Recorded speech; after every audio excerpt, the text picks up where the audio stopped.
আর নতুন দলের মানুষও তো দুধের দোয়া তুলসী পাতাও না। তারা তো একলা দেশটা স্বাধীন করে নাই জুলাইতে করে এই আন্দোলন নতুন করে প্রাণ দিছে কে? এই প্রাইভেট ইউনিভার্সিটির পোলাপান, এই বিএনপির লোকজন, জামাতের লোকজন, এরাও ছিল। আমি এক সময় বিএনপি করতাম ভাই, 2012-13 সালে ছেড়ে দিছি। আসলে রাজনীতি আমার জন্য না, যে কোনো কারণে হোক, ব্যক্তিগত কারণ বলতে চাই না। আমি চাই যে বিএনপি দেশের জন্য করুক, দেশের ভালো মানুষের জন্য করুক। এখন মতের অমিল হইলে আপনি মারবেন, ধরবেন। হ্যাঁ, মা বাপ তুল্লা কি গালি দিছে? আমি শুনি নাই। চাঁদাবাজ বলছে, সন্ত্রাস বলছে। 5 আগস্টের পরে কারা চাঁদাবাজি করছে, সন্ত্রাসী করছে, দখলবাজি করছে, এখন টেন্ডার বাণিজ্য করতেছে, কারা করতেছে, এগুলো তো সবই জানে ভাই মানুষজন, অজানা তো না। আর নতুন দলের মানুষও তো দুধের দোয়া তুলসী পাতাও না। তারা তো একলা দেশটা স্বাধীন করে নাই জুলাইতে।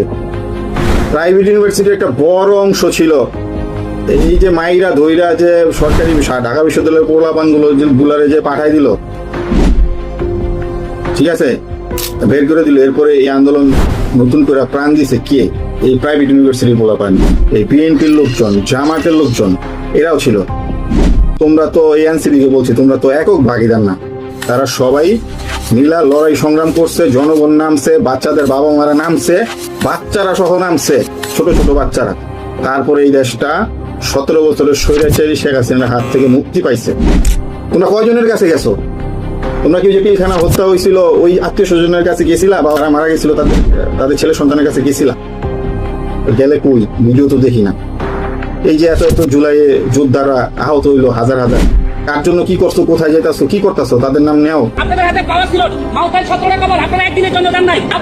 তোমাদেরও চালে ভুল আছে, তোমাদেরও কাজে ভুল আছে, ঠিক আছে? তোমরা এখনো সময় আছে, এই যারা যারা অংশীদার আছে তোমাদের, এদেরকে মূল্যায়ন করো। আর ক্ষমতাসীন দল বিএনপিকে বলছি, আওয়ামী লীগ হইতে যায় না ভাই। আওয়ামী লীগ হইলে পরিণতি আওয়ামী লীগের মতোই হবে। আওয়ামী লীগের রাজনীতি জিয়াউর রহমান করে নাই। জিয়াউর রহমানের আলাদা জাতীয়তাবাদী রাজনীতি ছিল। আগে বোঝেন উনি কি মতাদর্শ নিয়ে আসছে আপনাদের জন্য, ওনার আদর্শটা বোঝেন, ওনার আদর্শে রাজনীতি করেন। আপনারা কেউ বকলো আর আপনার ক্ষমতা আছে, আপনি তারে পিটাই দিলেন, সন্ত্রাস চাঁদাবাজির বিরুদ্ধে কথা বললো, সন্ত্রাস বললো, চাঁদাবাজ বললো, এখন আপনি তাদের উপরে হামলা করলেন, তাদের দলের লোকে মাইরা মানে চোখ নাকি নষ্ট করে দিচ্ছেন। ভাই কি করছেন? এটা তো ভাই ভালো মানুষের রাজনীতি না। ফ্যাসিস্ট হইতে যায় না, ফ্যাসিস্টের পরিণতি ভালো হয় না। আর কি কমু ভাই, ঠিক আছে?